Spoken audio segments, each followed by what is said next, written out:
everyone, and welcome back to the Whale Nerds Podcast. This is episode number 95, and this is part 2. My name is Slater, and I'm here with Adam and Caitlin. What's up? It's been like 45 seconds. We're lying because these episodes are coming out a week apart. Yeah, but for us, for the recorders, wow. Every minute since wow, just get outed, bro. I'm drinking. All right. I'm drinking a beer that's called Relax. It's just a hazy IPA, and there's a whale shark on it. Oh, you got Alvarado Street over there? Yeah. Nice. That is a good beer. They should redesign the can and put killer whales on it. You call them up, dude. Help them out. So this is part 2. Episode 94 is called Sinking Carbon Part 1. This is Sinking Carbon Part 2. So it's helpful to go back and listen to Part 1, but you're not obligated to. So it'll still kind of make sense if you just listen to this one as a one-off thing. Do whatever you're going to do to listen to the episodes. So thank you everyone for supporting us, listening, rating, reviewing, booking trips, buying merch. You can do all those things on our website, thewhalenerds.com. You can leave a review or subscribe to our podcast wherever you listen to it. That helps other people find it. The more reviews and subscriptions we have, the more we go up in the list for people to find us. So, or, tell a random stranger as you're walking down the street to listen to our podcast, whatever works for you. But everybody likes whales, right? Everybody likes whales. I mean, everybody should like whales. And if you don't, then you got to educate your friends and be like, hey, like whales. Get it together. Whales take care of our planet. Ooh, like whales. Yeah, that's what we're talking about right now. Don't tell people that. That's our idea. We'll bleep it out. So I have a couple announcements for myself before we get into the topics. Pretty soon I'm driving across the country as this episode goes out on air. But what's waiting for me at my permanent mailing address is a captain's license. Oh, drum roll. Woo, woo! Yeah. Hello, this is your captain speaking. This is Caitlin Taylor. Hello, everybody. Welcome aboard the Slater's boat. My name is Caitlin. I'll be your captain today, taking you out if you can't locate some whales or dolphins. There's been a lot of common dolphins in the area. Oh, wait, wrong part of the state. Are you talking about Newport? What are you doing? Captain Caitlin. I like that. CK. Legally can take paying passengers on the ocean. Dude, one day we're gonna be talking across boats on the water, and people are gonna hate us because we're just gonna be chatting it up. No. I hate radio traffic like that. You see that? Well, then you're not gonna. We can talk on the phone. Okay, and then my other announcement is that I'm gonna work this winter for Pacific Whale Foundation again in Maui. So I'll be heading out there in December, and I'm gonna go see some humpback whales and some turtles. And I have an announcement. World traveler over here. I'm gonna go visit Caitlin. Yeah. In Maui this winter. Adam, book your tickets so you can come too. When are you going? February. I just like around like February 1st or something, like end of Yeah. Dude, I'm gonna take off time to go to Maui. I'm going to Big Bear. I'm also gonna do Baja, and then I'm gonna take more time off for freaking killer whale season. Give me one good reason to go to Big Bear instead of Maui. My college buddies. Oh, whatever. That's gonna help you. That's in January. Look, I'm taking time off from January. Now I have to take time off from February, and I'm taking time off in March to go see the gray whales. And April, Dave's gonna fire me. Dave, if you're listening to this podcast, it's for a good cause. Yeah, so if you want to come see whales with all of us, I mean, DM us about Maui, but we are running trips in April 22nd, 23rd, and 24th. For killer whale season, we're going to be going out with Blue Ocean Whale Watch for 6 hours each day. Were you going to say something? I have an idea. What? We could do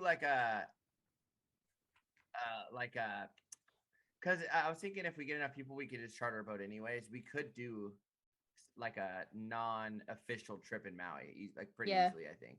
Yeah. Yeah, I mean, if you're interested, just shoot Whale Nerds Instagram a message or email us at whalenerds@gmail.com. and we'll see if maybe we can get either a group rate or maybe even just six-pack, charter the like- boat. Yeah, that's what I'm saying. Like, if Yeah. there's already gonna be. I was gonna rent a six. I figured we would rent a 6-pack some of the days I'm there, anyways. So. Yeah. So let us know. I mean, it's on our wish list of destinations to do as we get more and more experience running trips, but it's just too short year for us just to try and wasn't- pull it yeah. off this season, but maybe in future humpback Hawaii seasons. So yeah, if you want to come and just kind of hang out with us and get on a boat with us, we'd love to have you.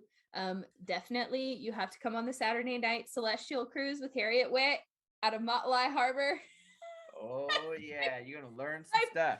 Favorite cruise of the week every week. My week is not complete unless I work the celestial and stargazing cruise. Better have a couple Mai Tais and get ready. And tell her that the sky is divided into paragraphs so she completely loses her train of thought.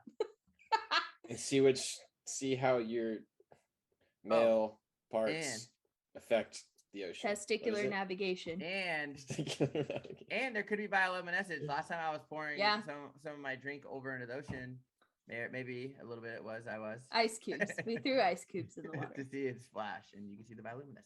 Yeah. So, And my hair will still be as crazy. oh, probably.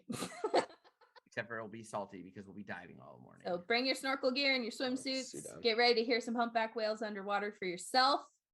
You can Can't even hear wait, them from the dude. beach. Oh, it's beautiful. Also on the stargazing cruise, if it's calm enough, we shut the boat off.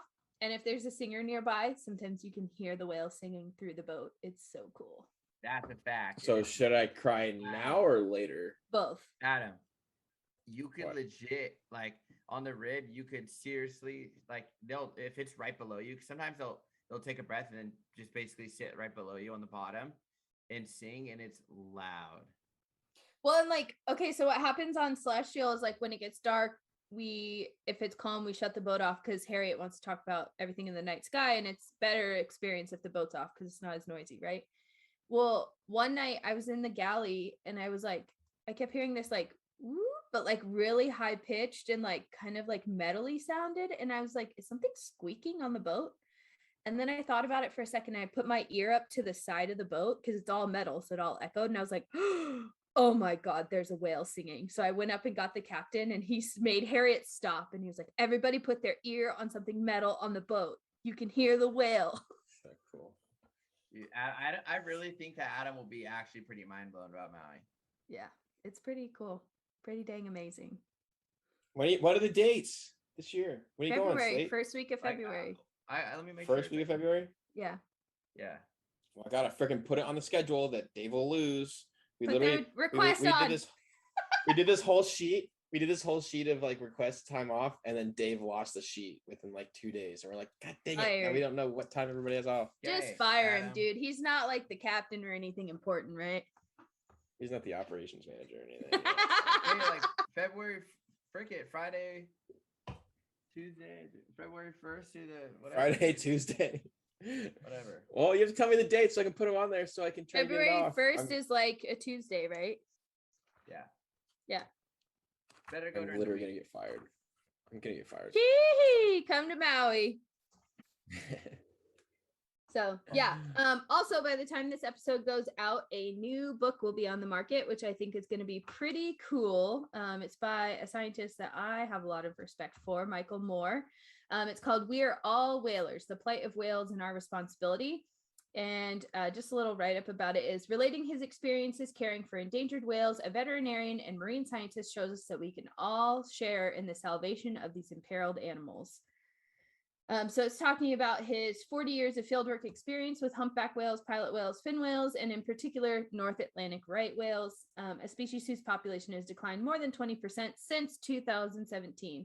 Moore takes us with him as he performs whale necropsies on animals stranded on beaches in his independent research alongside whalers using explosive harpoons and as he tracks injured whales to deliver sedatives. The whale's plight is a complex, confounding, and disturbing one. We learn of existing but poorly enforced conservation laws and efforts to balance the push for fisheries profit versus the protection of endangered species caught by accident. But despite these challenges, Moore's tale is an optimistic one. He shows how technologies for ropeless fishing gear and acoustic tracking of whale migrations can make a dramatic difference and he looks ahead with hope as our growing understanding of these extraordinary creatures fuels an ever stronger drive for change. So, We Are All Whalers by Michael Moore. I'm sure you will be able to buy it anywhere that books are sold. So, Hopefully Are on you Audible. reading the audiobook on it? Because that was peaceful. that would be really cool, actually. You know what, whale people, if you want to hire me to narrate your audiobook, if you don't have an audiobook, like, holla at your girl. Whoa, I will dude. read it. She I only will charges read it. 150 a page. Hopefully it's a 2,000-page book. No, but seriously, I would be happy to read it for you. If you're not comfortable reading it, if you don't like the robot that they had read it for you before, let me know. I'm in. I have the equipment. I have the time. I have the She does have the equipment. patience. I narrated Adam's little miniature documentary. Yeah, you did. I paid you fat. My first paid gig. Yeah, your first paid narration gig. And Caitlin's gonna leave us, dude, when she just starts narrating the world. I know. Oh my god. Trust me, I know. David Attenborough 2.0 on the way. Anyways, okay. Before we get into these topics, I feel like we do need to understand the difference between a metric ton and a short ton. So in the US, we use short tons. That's 2,000 pounds is a short ton. However, many of these topics we're going to talk about measure things in metric tons. So a metric like ton, real people, like smart like people, the whole rest of the world, like the rest of the entire planet. Literally the rest of the world. We should just change it. Anyways, a metric ton is 1,000 kilograms, which means 2,205 pounds. So they're really fairly close. They're about 200 pounds difference. A metric ton is slightly heavier. Okay? That's your definition. Okay. Science with Caitlin Taylor. Captain Caitlin Taylor, sorry. Sheesh, dude. Adam, I don't know. You better start working on something, because if you don't get your captain's license, you can't be on the podcast anymore. Oh, shit. Adam needs like 600 more years on the water. I know. Yeah, No, it I does don't. take a long I have time. enough. I have enough time. You have 720 days on a vessel of. I think I'm. 50 No, tons? I'm coming close. I'm coming close to. How many years have you been full time? 3. I mean, it took me It's about if you 8 worked- years. It's about. It's a little over 3 because you don't go 365 days a year. Yeah. So. No, yeah.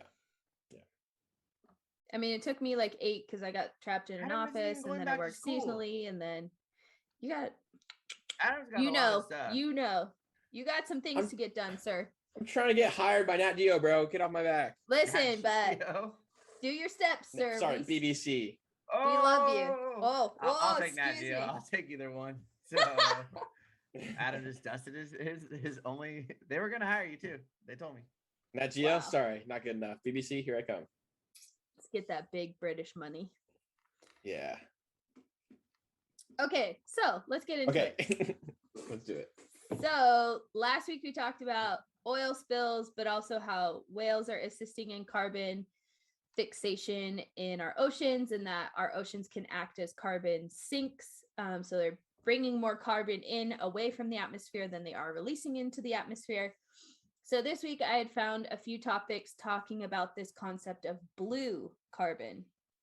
And the first study I looked at is called Coastal Blue Carbon, an Important Tool for Combating Climate Change. And this was put out by Pew Charitable Trusts. And it's kind of just like a holistic look at what the heck is blue carbon, and like why should people be adding this to their policies and their management strategies. So basically, blue carbon can be found anywhere where the land and the sea meet. And the main habitats that they define are areas like mangroves, marshes, wetlands, kelp forests. So places where you have these marine adapted plants that are providing an ecological service and providing a carbon sink. So when you think about when you talk about hurricanes and coastal erosion and nearshore fisheries importance, these are all the habitats that you're thinking about, right? Like mangroves, marshes, kelp forests, places where juvenile fish come to shelter, provides a feeding habitat for birds and nearshore mammals and larger fish, but also provides a buffer for wave action for your coastlines. And then they're plants. So they take carbon dioxide out of the atmosphere and they make oxygen. So there's a whole bunch of reasons why these habitats are important for the ecosystem, but also translates into economic value for people. I mean, when you look at the devastation of a hurricane on the coastline, and then you look at how much a mangrove or a wetland could have protected our economically viable resources, you're like, dang, we shouldn't have filled those in and built on them. Well, it's also like, I think I understand this, right? Like, as the climate changes and water's warm, it gives more fuel to hurricanes with hotter temperatures. Yeah. So, I mean, there's more water to work with, right? As like our ice caps are melting, there's more seawater available to these storms, which then can reach further inland. But also warmer water pushes the storm further. Yeah. The evaporation effect is easier, and so the storm can get bigger and then maintain higher wind speeds, and then it takes longer to break down on land. Like Hurricane Ida made landfall in the Gulf, flooded the entire eastern seaboard all the way to me in Massachusetts this winter. Flooded from Louisiana all the way to Massachusetts, like that, over land. It didn't go back out of the ocean. It just kept flooding its whole way up the coast. Like, that's nuts. Why'd they do it? Yeah, that's crazy. Because she just had all the fuel she needed. She just picked up all that warm seawater and was like, let's go mess some stuff up. We're so lucky we don't have stuff like that here. It just makes, we're pretty chill vibes in Cali. Yeah. We do have earthquakes, though, although it's been very chill with earthquakes lately. Yeah. The big one's coming, but... The last good one I was with Caitlin for. That's true. That's the most memorable earthquake I've had in my life. Except for one time there was an earthquake, and I had a fish tank behind me, and the fish tank I thought was going to go topple over. So I was real scared. I mean, I had one even in Oregon as a kid that I thought everything was going to fall off the bookshelf, but yeah, that was the most memorable one with the whales breaching. So this article, the whole thing it's pushing for is that there now needs to be an effort to put a monetary value on these habitats in an effort to convince lawmakers that these areas are worthy of protection and restoration and should not be developed. You should look at this habitat has more value staying how it is than turning into real estate or commercial use or whatever. Like, it needs to stay a mangrove forest. It needs to stay a wetland. I think people will begin to realize that when Florida really starts having some issues. Yeah, exactly. Because they've ripped out like all of the mangroves almost, at least on that eastern coast. Oh, what was I think it's all just Miami's just all hotels and crap. It's like they're gonna get over. Yeah, I think I was listening to a podcast called Drilled. I think it was one of their episodes. I can't remember, but it was like talking about the like oceanfront real estate of Florida and like how it's all just this giant scheme to keep getting people to buy condos that are gonna be flooded. Yeah. And like it's this weird, like somehow they're so good at selling it that like people don't even think about it when they're buying it, but then like the first big ugly rainstorm of the winter comes and like they can't leave their house because the street's flooded. Wow. Like, what? So crazy. Like that condo is gonna have no resale value when the first floor is underwater all winter. What a crazy world we live in. Have you seen mangroves, Caitlin? Mm-hmm. The best ones I've seen are in Baja, but when I took the boat down the coast last year, we saw some too. Oh man, in Magdalena Bay, they were real pretty. Yeah. Yeah. In San Ignacio, there's are super cool. Yeah, there's a big one just south of the camp we stayed at Koyima, in San Ignacio too. You can kayak through them and stuff. I saw freaking huge mangroves with like stingrays in them, and then I also caught a chuckawalla right next to the mangroves. ski. I think the coolest thing was seeing the pelicans roosting in them when we went down the intercoastal waterway. Oh, that's awesome. Both white and brown pelicans would roost in them at night. It was really cool. That's super cool. So, Yeah, blue carbon. Okay, so the state of California and the National Marine Sanctuary System has bought into this blue carbon idea. So there's a document available on NOAA's online library called Blue Carbon in Marine Protected Areas. And this was an assessment for Greater Farallones National Marine Sanctuary. So one of the researchers I know pretty well, I know of his work, Jason Scorsese. He's actually based in Monterey at Middlebury Institute. And he does this whole concept of blue economy. And so I think in Central California, this concept is like not super foreign to people. So like national marine sanctuaries are starting to assess this blue carbon thing. So the Cordell Bank Greater Farallones National Marine Sanctuary did an assessment of their blue carbon assets. And so they looked at seagrass beds, salt marshes, kelp forests, and whales as their blue carbon sources in their sanctuary, which I thought that was cool. They looked at like these plant-based sources, and then they also looked at whales. They were like, this is just as important as these other three things. If not more so important. Their assessment quantified the export of carbon to the deep sea via bull kelp within the sanctuary boundaries, whale falls of 5 baleen whale species, and these processes together have the potential to sequester 4,950 megagrams of carbon each year, which is the equivalent of 18,150 metric tons of CO2. Wow. And that's valued at $925,650 of social benefit annually. That's 140 times the amount of carbon emitted from annual sanctuary operations. So like this badass. The sanctuary is putting money in the bank. So what you're saying is we're not that bad as whale watchers. No. Well, I don't know we're how looking at freaking 30 humpback whales every day. I don't know. I don't remember the details of how they calculated annual sanctuary operations, but yeah, this environment is putting money in the carbon bank, which is then putting money in the real bank. So they said coastal blue carbon habitats in the sanctuary currently hold approximately 175,000 mega. What was the number? Dude. How did you say that thing?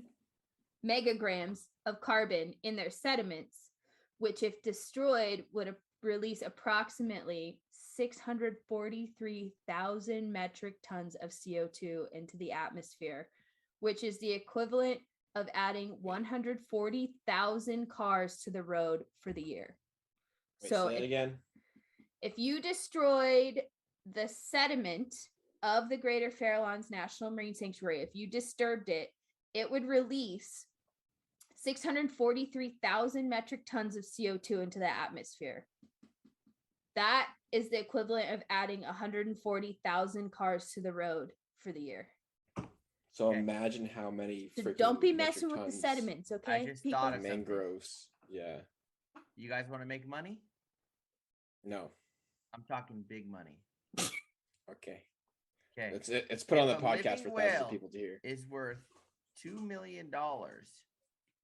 Every whale we save that's disentangled, we should get paid by the government big money.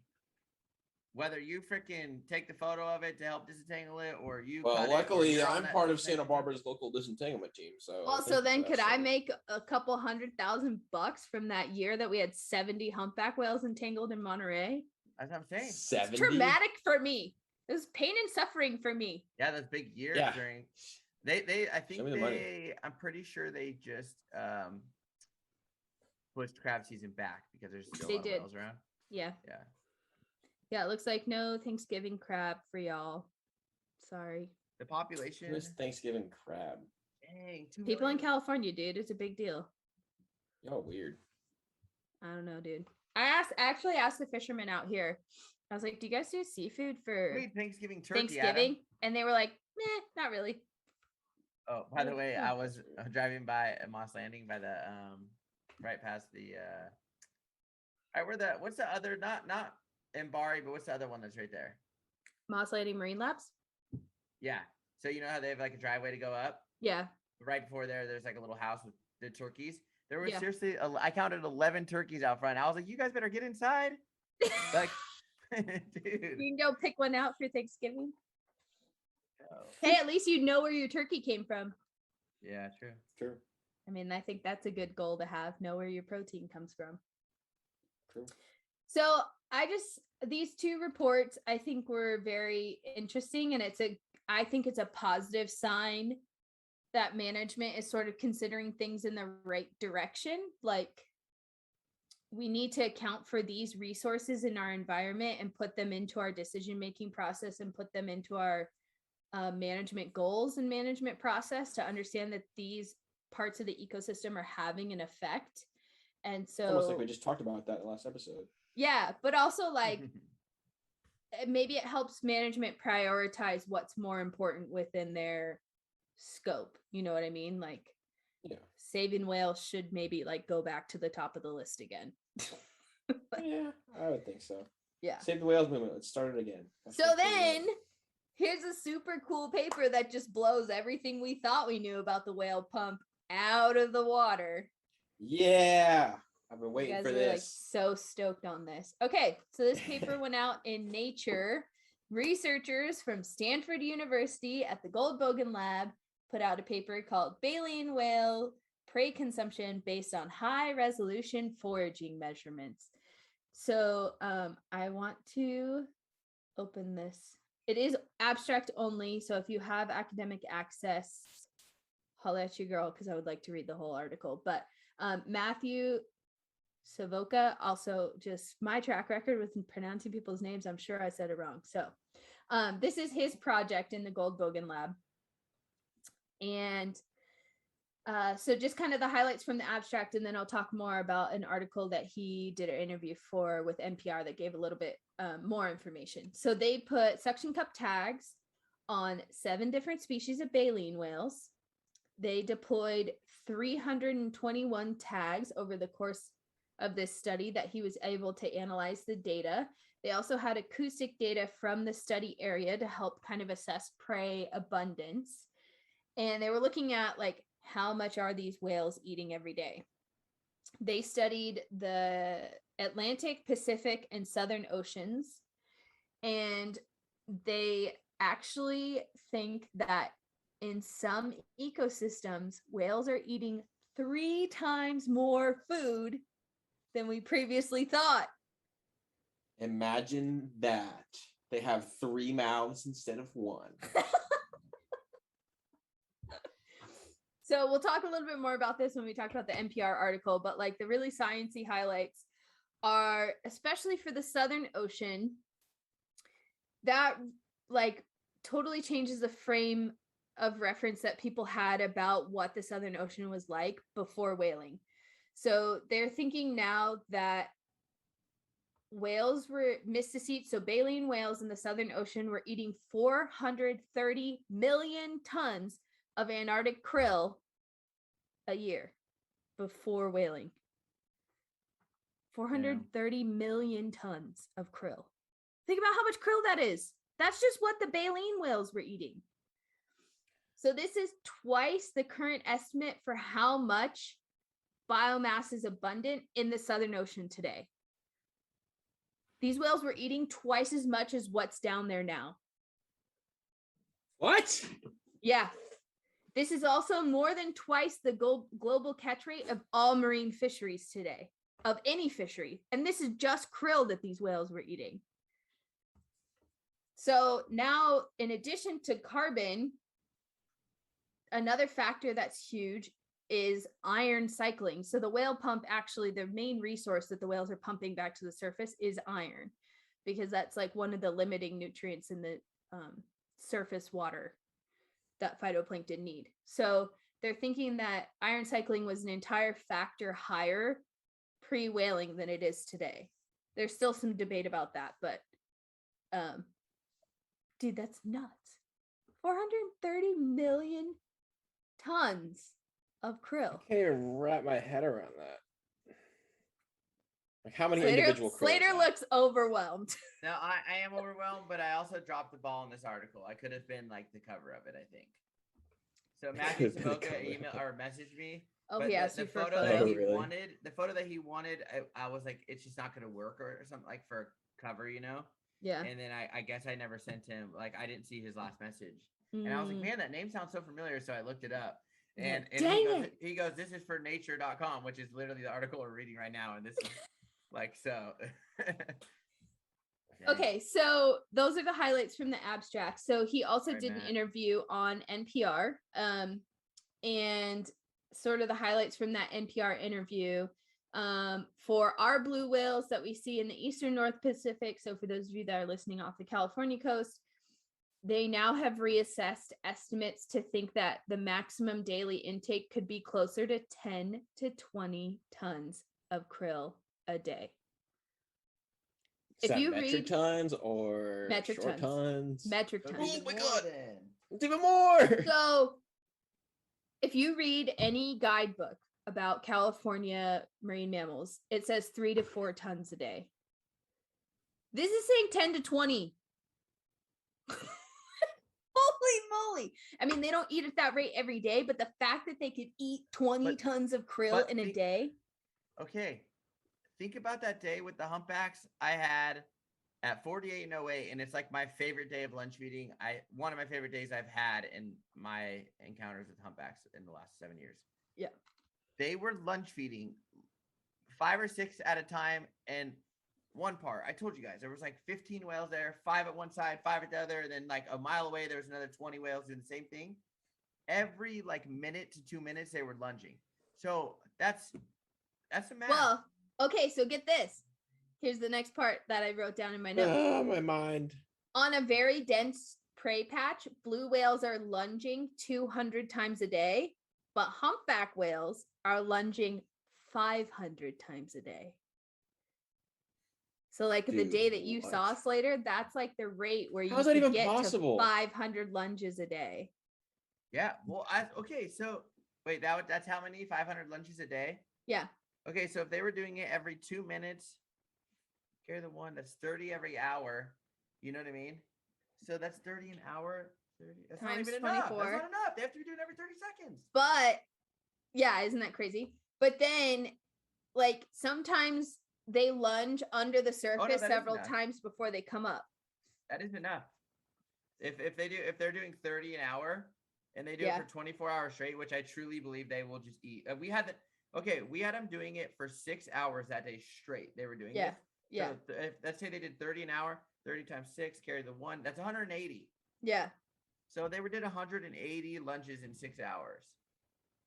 Dude, just at the surface. Yeah, just at the surface. Yeah. So yeah, on all those dives, if they were down a little longer, they could have just lunged and then come up. Yeah. Because some of the tag data from like Ari Friedlander's work and then other work by the Goldbogen Labs shows that sometimes they will do 5 or 6 gulps or 5 or 6 lunges on a below surface dive before coming up for a breath. So, dude, and imagine incredible. Think about the congregations of whales that we know of. Like Monterey is a pretty big congregation of whales, but you guys remember in Our Planet at the end of like the High Seas episode where they're off of South Africa and they have like 200 during the sardine run. Yep. Yeah. Like imagine that amount of food. I've seen it. Caitlin saw it. What do you mean? In Monterey, we had days where there were like literally 150 to 200 humpback whales, or 70 to 75 blue whales. Okay, so Caitlin was bossing out with 200 whales, dude, on a random Wednesday. Okay, so where are the ingredients for our time machine? A warm water blob. That's why I asked. Go back to the Miocene. Well, but also, yeah, Sarah, dude. All right. Okay, so it was the warm water blob combined with the windiest June I ever worked in the state of California. Ever. It was horrible. June's not that great. It was like the worst month whale watching ever. It was like we got our butts kicked every day. We didn't send out a single afternoon trip the whole month. It was so windy. But then the second week of July, it was like whale-a-palooza. It was insane. Well, I said I'll take one more warm water blob if it's for the content. I'm just joking. I'll risk ruining the anchovy population for life just one more time. Just so I can film it in 4K 120. Just for science purposes. Just for a little bit. Okay, so thinking about what this all boils down to as far as nutrient cycling, they tried to kind of quantify what this maybe would look like in terms of iron. So before whaling, whales might have cycled as much as 12,000 metric tons per year in the Southern Ocean, but right now it's looking more like 1,200 metric tons per year of iron. So like a whole factor less now. There's still some debate about how much effect the whale pump has on that. There's still some like invertebrate and phytoplankton biologists that are kind of hashing that out. But anecdotal reports from the Southern Ocean, even up to the 1980s, said that surface krill used to be a very common occurrence in the ocean around Antarctica. And there are accounts that say that the surface water used to be red all the time. Yeah. Yeah. Like And red it's not from like the that krill anymore? or red? Yeah, red from the krill. Wait, so I'm confused. Dang. That's so funny that we're talking about krill because, well, never mind. Dude, krill's the powerhouse of the ocean, man. I really wish we could have krill here again because that was one of my favorite days. Was with you and we had Jody Frediani on the boat, and they were remember they were lunch feeding, and that was the day that I was like 1, 2, 3, and then it actually lunch. Yeah. Jody Frediani thought I was magic, and then I got humpbacks from the drone lunch feeding because it was it's the easiest thing you could ever film. It's like I'm there's confused. krill here, they're gonna lunch through it. Boom. Yeah. You're confused why? Have you watched them lunch feed through krill, Adam? It's so cool. It's literally like they like you think they're gonna lunge normal, and then they just turn sideways and go they're like a lawnmower. It's like a lawnmower. Oh, it's so cool. Wait, dude. if there's reports in the 80s of krill you could see on the surface for forever, and there's less whales in the 80s than there is now, and whales help. Yeah, I mean, I think some of it's a sign of a war. I think some of it's kind of a compacting factor thing, like Southern Ocean's becoming warmer and things are becoming less predictable. I mean, I should say there's two sets of reports. Researchers used to see surface krill aggregations regularly until the 80s, but very old reports of like from the whaling days said that the water was red, like the sea was red from krill. Gotcha. Okay, so where's our krill occurrence is coming back? Our krill is freaking gone. No, where does our krill? Where's it come from? What do you mean? Like, where's it born at? I don't know if anybody knows that, but I don't. Well, because know. like in Antarctica, it's like here. under the ice. Yeah, but under the ice, they like. Yeah. It's different. I know. Yeah. I was wondering that same thing because they feed on the algae under you the just ice. tell me it's born here, then you tell me. I know. So I'm saying, like, where's our start at here? It's got to start somewhere. I think it does bloom in the Monterey Bay habitat and then remain there. We typically have a lot of it in the channel, but ACS had a speaker probably 3 or 4 years ago, actually, that talked about this. But life cycle of krill in California. I don't remember exactly who it was. You know what? I might be able to look it up on ACS's website because they archive all that stuff. Let's see. Krill is so interesting. I just want to see a krill. Like, what the heck? You have it? I want to see it on the surface being munched on, bro. It's cool when it's at the surface. It's like this little red vortex. It's really cool. I think I've seen a very small patch of the surface here in Santa Barbara, and there's a bunch of like freaking seagulls pecking at it. We saw it out last season actually out here, and we had a big argument with the captain because he was like, no, it's juvenile sand eels, and I was like, no, it's not. I was like, it's krill. And he's like, what do you know? This is your first season here. I was like, it's krill. And then like the next day it was like undeniable. It was like this huge red patch for like a football field size, and I was like, see, it's krill. I told you.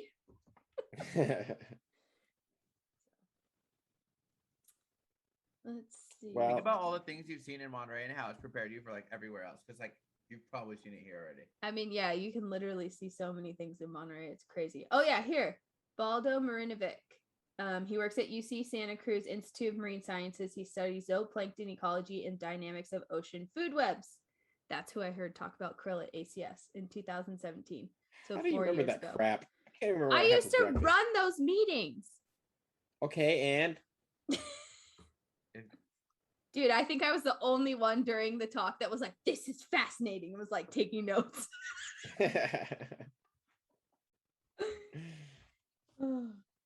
Yeah, so he talked about like krill life cycle and that kind of stuff. So if you're interested in that, in regards to the California coast, there's two species of euphausids that he normally studies, and he's at UC Santa Cruz, Dr. Baldo Marinovic. So I think one of my most like incredible feeding memories I have is actually on one of Alvaro's bird trips. We were up towards the Fingers, and there was krill being chased by anchovies, and then humpback whales were just eating both. It was like you'd see the krill flash, and then the anchovies flash, and then this whale's mouth. Oh my God, it was the coolest thing. That's badass. It was insane. It was me and Everett on the Clipper, and we were running a bird trip for Alvaro. It was so cool. Dude, is it crazy that we had blue whales last year every day in like a dozen plus for like 6 months straight and didn't see krill on the surface once? I mean, the big years for blue whales, we didn't see surface krill very much. So I'm trying to find the photo of krill. Yeah. Super cool. Do you think I'll see it again? I think so. I think on colder phase years, it's more likely to see krill. One of the things that I really wanted to see that I never saw in the 5.5 years that I was there was sometimes the krill is either really late in the season or really early, and the gray whales will like eat it. They'll skim feed at the surface and eat it on migration. Cool. So, man, I want some krill. We all want some krill. Except hit up whale ostrich. Let's let's also not buy krill supplements. Get your omega-3 somewhere else, because those are coming from krill populations in the Southern Ocean typically. I found it. What? You found the photo? Yeah, I want to share it with you. Sorry. For those of you that are Patreon subscribers, you actually get the video version of this episode. Right now. And Slater. Maybe we'll use that for the Instagram post when the episode goes live. Wait, I want to show Adam the krill. You can see it. Yeah, you can see it all boiling. Isn't that cool? Look how little it is. That's so badass. Wow. It's like this little red cloud that like sparkles at the surface, and then the whale comes up. Oh, do you think it'll ever happen again? Yeah, I think so. Look at the little. Do you think you see that on my Lumix G9? Look at him! Look at the little krills. Dude, you had a Lumix G2 when this was happening. Not even. Adam wasn't even on the ocean back then. I wasn't even born yet. Dude, I'm telling you, there was some days back then. 2017. If I could redo that year, it'll happen. Okay, so that's all I have for this week's episode. Yeah. You know what? Blue carbon, krill. It's where it's at. We need to get serious about it. I want to see a blue whale again. Do you think I'll ever see one again? No. Yeah, I think so. If you come to Monterey. Hey! Back off.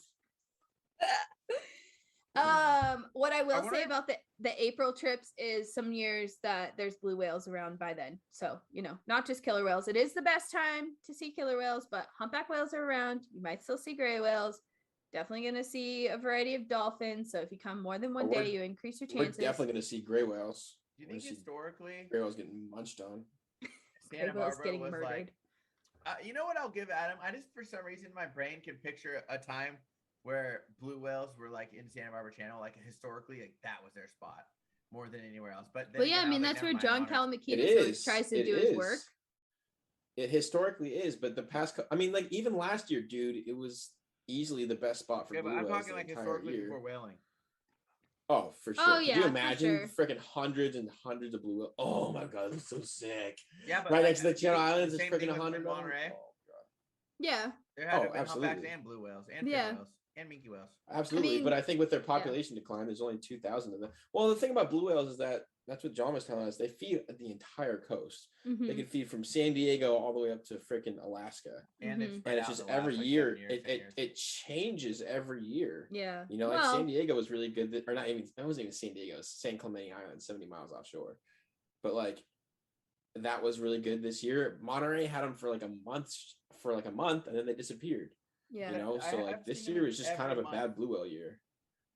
They've been seeing it. I know, but this year you saw them for that 1 month, and then they were gone. Yeah, but they were seen in most of those months, just not like we had them very consistently. Yeah, in like July or August or whatever it was. Yeah. But I've seen blue whales in December here and whatever. Which was totally weird, too. but it has happened. But I'm like that whale that has I can't 2 fluke delta, whatever. Yeah. Rip. I can't. I guess Newport had a couple blue whales the other day, but besides that, like it's been kind of a bad blue whale year, to be honest.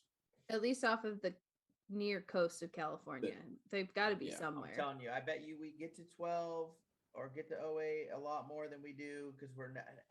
02 is like kind of where everybody gets to on the regular trips. Yeah. Unless they're pushing it like yesterday for the killer whales. You know, where they went to like 48 and 08 and then they ended up at 50 and 10. But I think that on an average trip they don't ever go out that far, and they're probably out. Like, dude, Kate wrote me the other day. She goes, "I'm pretty sure there's blue whales on the hydrophone," and it's like we've been seeing tons of foul ropes, and then cast and auklets, and I don't even know. Did cast and auklets eat it? Mm-hmm. Yeah, it's like we've been seeing all. But then where are the blue whales? Exactly. They're hiding. They're in the hydrophone pics of whales. Remember they told us like all around town. Yeah. So they could. I thought I heard one on the hydrophone last week too. But like when we had that presentation from Will and John during Whale Nerds Weekend, when you look at those hot spots, a lot of them are not within range of a 4-hour whale watch trip. So when you're seeing them regularly on a whale watch, there's a lot going on because there's got to be even more. We see them on the Cypress Point all the time.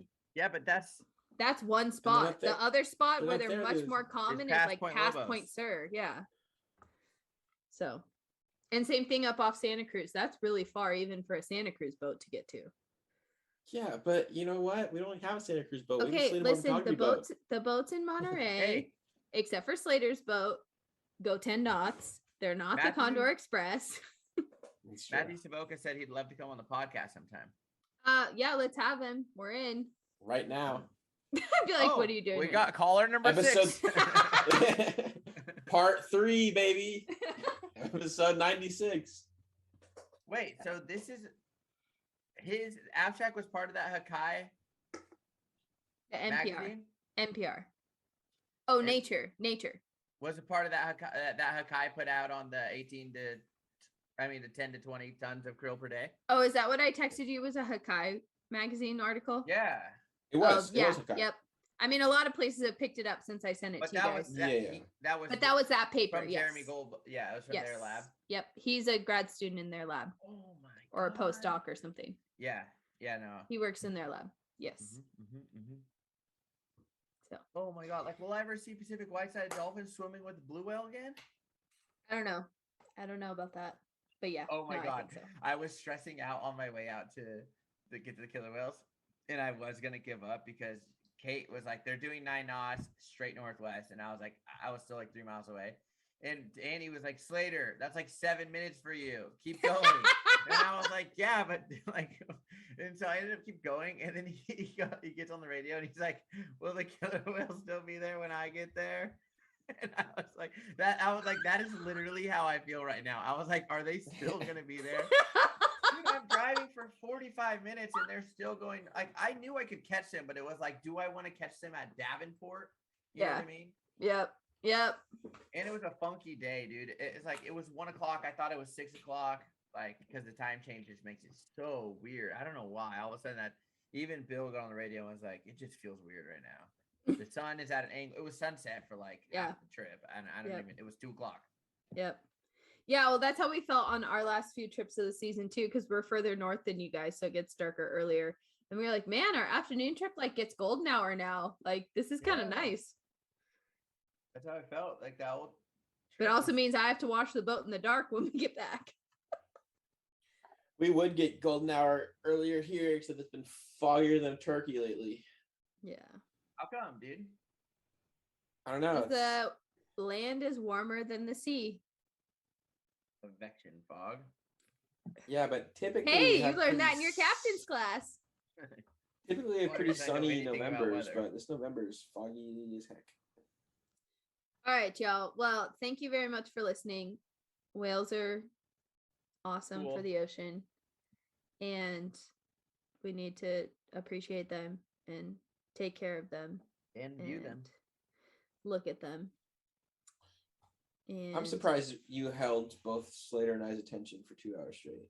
I know. That's the most impressive Bro, part. we talk about whales literally for 17 hours straight a day. I mean, that's I know, true. but like, I know. Back to back. I Podcasting got is him just for a like- back-to-back setup so I can drive across the country and not have to worry about recording.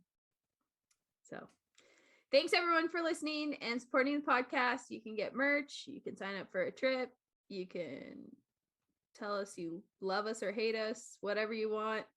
Our You can website's cry at night or in the morning. our website's thewhalenerds.com, and you can follow us on social media at Whale Nerds on Facebook or Instagram.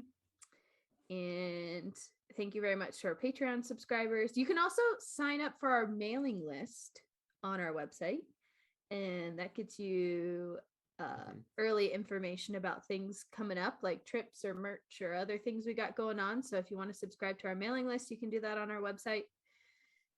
And yeah, hopefully we'll see you in April or maybe in a future trip after that. But thanks for listening. Enjoy your holiday season as it starts to approach. And yeah. Ka-chow. Thank you so much. It's been a wonderful 3 years of friendship. We're getting yeah. close. We're getting close to our birthday. Are we gonna get to 100 episodes by our birthday? Maybe. No, No. you gotta get 5 episodes in the next freaking. When did we For- start? I don't even know. January. It was rainy a lot. I remember. Oh, I think it was mid-January. So we might get to episode 100 by our third birthday. We'll see. Oh, that'd be sick. All right. Thanks everyone. Bye. Bye-bye. Bye.